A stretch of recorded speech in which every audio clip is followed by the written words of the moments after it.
झारखंड और बिहार जब अलग नहीं हुआ था तब भी यह स्पोर्ट्स का राजधानी कहलाता था जमशेदपुर।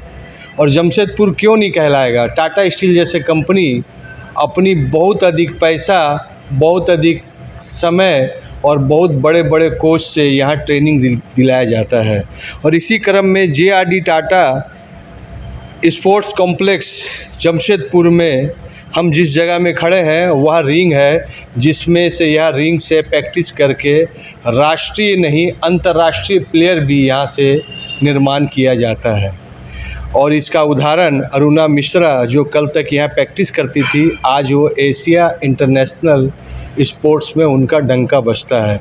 इसी क्रम में हमारे साथ कोच भी हैं और वह जो टैलेंटेड मेहनत करके रौनक मिश्रा वह भी नेशनल खेल के जस्ट आए हैं।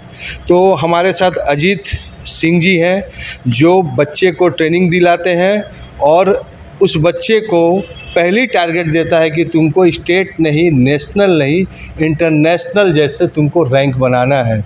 इस इंटरनेशनल में किसी कारण से वो क्वालिफाई नहीं कर सकते हैं तो स्टेट क्या नेशनल में उनका ज़रूर योगदान होता है। तो पहले हम अजीत जी से बात करना चाहते हैं कि इस रिंग में अभी कितने प्लेयर के लिए पार्टिसिपेट कर रहे हैं, प्रैक्टिस कर रहे हैं? अभी हमारे हिसाब से 35-40 बच्चे डेली सुबह शाम आते हैं। सुबह में कम रहते हैं क्योंकि स्कूल रहता है बच्चों का, शाम में अच्छा भीड़ रहती है। कहाँ कौन कौन स्टेट से आते हैं यहाँ प्रैक्टिस करने के लिए?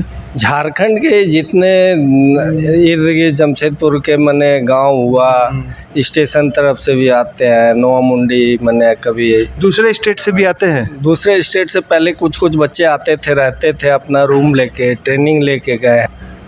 धनबाद, बोकारो। अच्छा, ये रौनक जी है आपके पास, ये रौनक जी के बारे में थोड़ा बताइए। रौनक जी 2010-11 में नेशनल गेम्स हुआ था, उस टाइम ये बॉक्सिंग देखने आए थे। तो ये बोला बाबा हम भी करेंगे। हम बोले थे हाइट पर्सनालिटी अच्छा है, कोशिश करो ज़रूर निकलेगा। और ये बहुत मेहनती था, जुझारू था। जब कभी कुछ गलती हुआ एकदम मेरे डिस्कस करना ऐसे कैसे हुआ बाबा, ऐसे तो हर टाइम उसको समझा बुझा के तैयार करते। देखिए, कोच को बाबा बोला जाता है, यह उनका योगदान है, आदर सम्मान है। और आज अजीत जी खुद एक बहुत बड़े ग्राउंड से प्रैक्टिस करके आज टाटा स्टील जैसे बड़े इंस्टीट्यूशन में कोच कर रहे हैं, शिक्षा दे रहे हैं स्पोर्ट्स का, खास करके बॉक्सिंग में। तो हम रौनक जी से बात करते हैं कि कितना साल हो गया आपको प्रैक्टिस करते हुए? सर मैंने बॉक्सिंग 2011 में शुरू किया था। तो उस टाइम सर मैंने national games 34th national games हुआ था यहाँ पे बास्केटबॉल ग्राउंड में, तो वही मैं देखने के लिए आया था। तो वो देखने के बाद ही फिर मैं जब टूर्नामेंट ख़त्म हुआ तो फिर मैंने अपने घर वाले से बात किया कि मुझे भी अपना करियर स्पोर्ट्स में शुरू करना है, क्योंकि मैं पढ़ाई में बहुत वीक था। तो फिर धीरे धीरे मैंने अपना गेम शुरू किया बॉक्सिंग। तो स्टार्टिंग में काफ़ी टफ था मेरे लिए। फिर मैंने कोच अजीत बाबा के पास आके मैंने ट्रेनिंग ली और उनसे मतलब कंसल्ट करता गया ट्रेनिंग को, अपने आप को कैसे बनाऊं, कैसे करूं। शुरू में तो काफ़ी टफ होता था मेरे लिए, तो फिर भी धीरे धीरे मैंने कमबैक किया। मतलब हार्डवर्क कंटिन्यूसली मैं करता रहता था। तो मैं मतलब बॉक्सिंग एक काफ़ी इंजरी वाला गेम और काफ़ी टफ है, तो 3 राउंड खड़े होकर खेलना कितना आसान नहीं रहता है किसी के लिए। तो वो सब चीज़ मैंने अपने कोच से कंसल्ट करता था मैं हमेशा, कि कैसे मेरे को अपने आप जैसा, मतलब इनके बारे में काफ़ी सुना था, काफ़ी अच्छे प्लेयर है ये। तो मैं इनसे हमेशा बोलता था कि बाबा मेरे को आपकी तरह खेलना है, आपके जैसा गेम बनाना है। आप मतलब जैसा डिफेंसिव था इनका गेम और जिस तरह ये खेलते थे लॉन्ग रीच के साथ, मतलब काफ़ी अच्छा था इनका गेम, तो उस तरह मुझे अपने आप को बनाना था। तो फिर मैं धीरे धीरे ट्रेनिंग करता था। स्टार्टिंग में मतलब हमेशा मतलब बहुत वीक था मैं स्टार्टिंग में बॉक्सिंग में भी। तो कंटिन्यूसली प्रैक्टिस करते करते फिर मैंने अपने आप को वैसा ट्रेन किया कि 3 राउंड में खड़े हो सकूं और खड़े होकर खेल सकूं। अभी क्या फर्स्ट आप जो टूर्नामेंट किए हैं स्टेट का, कौन सा स्टेट में जाकर अपने मेडल लेके आए थे? फर्स्ट पहला टूर्नामेंट तो मैंने सर स्टेट चैम्पियनशिप खेला था झारखंड से स्टेट में मेरा मेडल आया था गोल्ड।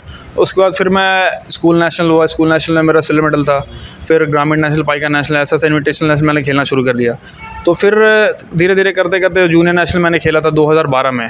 तो जूनियर नेशनल में मेरा ब्रोंज मेडल था। और उसके बाद फिर फेडरेशन का BFI जो होती है इंडिया में जो बॉक्सिंग की फेडरेशन है वो बैन हो गया था, जिसकी वजह से 4 साल हमें सफ़र करना पड़ा। एशियाड, ओलंपिक ये सब में पार्टिसिपेट नहीं, वो इंटरनेशनल नहीं हूँ, मैं नेशनल प्लेयर हूँ। नेशनल जी। नेशनल में कहाँ खेले? मैं नेशनल में जूनियर नेशनल एक बार खेला था जिसमें मेरा ब्रोंज मेडल था। उसके बाद फिर मैं सीनियर नेशनल 2016 में किया, तो उसमें मैं हार गया था। फिर 17 में खेला, कंटिन्यूसली मैं हारा। 18 में खेला, फिर मैं हार गया था। फिर सीधा मैं 2022 में खेला था, जिसमें भी मुझे हारना पड़ा। फिर 23 में मैंने नेशनल में ब्रोंज मेडल लिया था। तो मैं, हाँ, सीनियर नेशनल में। अभी कहाँ पर है अभी कोई? अभी मैं पुणे में हूँ, आर्मी स्पोर्ट्स इंस्टीट्यूट पुणे में हूँ, तो वहाँ पे मैं अपनी ट्रेनिंग ले रहा हूँ। देखिए, इंडियन आर्मी ने इनको समझा और फट से अर्जॉब किया और आज इंडियन आर्मी में है और नेशनल में है, और हमें विश्वास है कि बहुत जल्दी इंटरनेशनल मेडल में जाए। तो अजीत जी, बहुत बड़ी चीज़ है कि इंडिया में टैलेंट की कमी नहीं है। जो पर्सनालिटी है पूरी तरह उनका पर्सनालिटी इंटरनेशनल जो फील्ड होता है, स्पोर्ट्समैन होता है, लेकिन क्या कारण है कि हम लोग को आज भी ओलंपिक में, एशियाड में मेडल कम मिल रहा है बॉक्सिंग में? क्यों? नहीं, अभी तो मेडल मिल रहा है, क्योंकि अभी मैरी कॉम, फिर मणिपुर की एक लड़की, क्या नाम है, लवीना, इन लोग मेडल दिए। अभी तो बॉक्सिंग में अच्छा मेडल आ रहा है। क्या स्कोप है अभी जो भारत सरकार और जो कॉरपोरेट है, अगर कोई मेडल, एशियाड मेडल लेके आता है, नेशनल मेडल लेके आता है, तो उनको सबसे पहले बेनिफिट क्या क्या मिलता है? बहुत कुछ बेनिफिट मिलता है। जैसे बताएंगे तो कैरियर आदमी समझे उसको। जैसे अवार्ड मिलता है, टाटा कंपनी तो हमारे बहुत सारे अवार्ड देते हैं, बहुत अच्छा पैसा देते हैं। ऐसे और भी बड़े बड़े बिजनेसमैन, इन लोग बहुत अवार्ड देते हैं। इसीलिए स्पोर्ट्स में कैरियर बनाना बहुत अच्छा है, और मेहनत जो करता है उसको 100% रिजल्ट मिलता है। रौनक ये भी सीनियर में बहुत बार हारा, लेकिन हमेशा डिस्कस करना, और जुझारू था, मेहनती था, मैंने पीछे नहीं हट, तो आज सीनियर में इसको ब्रॉन्ज मेडल मिला है। आप नेशनल खेल रहे हैं, कभी ऐसा मौका है कि इंटरनेशनल प्लेयर के साथ आपको कभी काउंटर करने का मौका? जी बिल्कुल, मैं इंटरनेशनल गया, मैं तो ओलंपियन के साथ फाइट खेलता था। यहाँ पे जब मैं ट्रेनिंग करने आता था तो हमारे एक ओलंपियन है दिवाकर प्रसाद 2004 के ओलंपियन थे, एथेंस ओलंपिक उन्होंने खेला था। तो उनका गेम काफ़ी टेक्निकल प्लेयर थे वो। तो उनके साथ जब मैं ट्रेनिंग करता था, मैं हमेशा उनसे फाइट करने की कोशिश करता, हमेशा उनके साथ ही करना चाहता था, क्योंकि वो काफ़ी टेक्निकल प्लेयर थे। और ऐसे ओलंपियन के साथ अगर मैं ट्रेनिंग करता हूँ तो मेरा कॉन्फिडेंस लेवल काफ़ी हाई हो जाता है। तो मैं वो ट्रेनिंग करके यहाँ से जब मैं नेशनल कॉम्पिटिशन जाता था तो मेरे मन में रहता था कि मैं एक ओलंपियन के साथ फाइट खेलता था, उनके साथ करता था, तो काफ़ी मेरा मतलब लेवल अंदर से कॉन्फिडेंस रहता था। बट उस टाइम तो मैं नेशनल में मेडल नहीं ले पाता था। लेकिन फिर जब मैंने 2017 में मैं नेशनल खेल रहा था विशाखापट्टनम में, तो वही मेरी फ़ाइट आर्मी की टीम के साथ पड़ी थी, सर्विसेज के साथ। तो वो उस टाइम मैं अपने स्टेट से खेल रहा था, तो काफ़ी उस टाइम अच्छा खेला था, तो मुझे आर्मी से ऑफ़र आया ज्वाइन करने के लिए। तो फिर मैंने 2017 में इंडियन आर्मी ज्वाइन किया। तो उसके बाद से फिर मैं आर्मी में ज्वाइन किया, फिर मैं खेलता है। तो फिर 2022 में, मतलब लास्ट ईयर भी मेरा नेशनल मेडल पड़ सकता था 2022 में, तो मैं क्वार्टर फाइनल में कुछ मतलब लॉस हो गया, क्योंकि मेरे घर पे थोड़ा सा प्रॉब्लम चल रहा था। मेरे ग्रैंडफादर CCU में एडमिट थे, तो वो मुझसे मिलना चाहते थे। मैं उनसे मिलने नहीं गया, पर मैं नेशनल खेलने चले गया था। तो थोड़ा सा मेंटली डिस्टर्ब भी था, मेरे माइंड में चल रहा था। फिर मुझे लगा मैं मेडल लेके आऊँगा वहाँ से, तो मैं उनसे मिलूँगा। हॉस्पिटल में TMH में एडमिट थे, पर जब मैं मेडल लेके आया तो उनका डेथ हो गया था। तो फिर उस टाइम कोई मतलब थोड़ा काफ़ी डिस्टर्ब था मैं काफ़ी टाइम। चलिए, कोई बात नहीं, लेकिन आपके साथ देश है पूरी साथ। जी सर। कितना आपने देखा रौनक अजीत जी से? आप भी न्यू प्लेयर हैं, आपका पर्सनालिटी लगता है कि आगे वाला पार्टी जो विपक्षी होगा आपको पर्सनालिटी देख के 10 बार सोचेगा।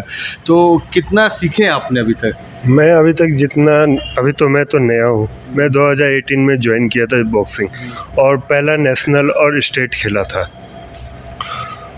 मैं स्टेट बोकारो में खेला था, तो उसमें मेरा गोल्ड था।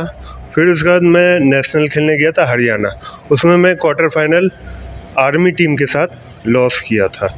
और रौनक भैया हम लोग के सीनियर हैं, वो हम लोग को गाइड भी करते हैं कि आप ऐसे खेलो, वैसा खेलो। चलिए, देखिए, जो टीम है, कोच है, स्पोर्ट्स है, वो साधारण नहीं है। इंडियन आर्मी में सर्विसेज में वह मेडल ले चुके हैं, जॉब ले चुके हैं, लेकिन उनका जुनून यह ज़रूर बताता है, जिस हिसाब से टाटा स्टील के जो इंफ्रास्ट्रक्चर है, कोच है, यह साबित करता है कि आज नहीं तो कल, और कल नहीं तो परसों, और बहुत जल्द ओलंपिक का मेडल भी आएगा रौनक जी के पास, और हम लोग फिर इंटरव्यू लेंगे उस ओलंपिक मेडल चैम्पियनशिप का। तो रौनक जी का वह जुनून जो कभी दर्शक बन के इस रिंग के बाहर देखते थे, आज वह साबित किए कि रिंग के अंदर मैं प्रैक्टिस करके मेडल लेकर अपनी ड्रीम, अपने आप को करियर भी सक्सेस कर सकता हूँ, और देश का झंडा, तिरंगा भी फहरा सकता हूँ। और हमें लगता है कि भारतवर्ष में जो भी स्पोर्ट्स में प्रैक्टिस कर रहे हैं, इस रौनक को ज़रूर आइकॉन बनाकर अपने स्पोर्ट्स को टारगेट कीजिए, मेडल तो आपको ऐसे ही मिलेगा। एडी लाइव वीडियो को लाइक कीजिए, चैनल को सब्सक्राइब कीजिए। एडी लाइव की पूरी टीम की ओर से सभी को धन्यवाद। जोहार।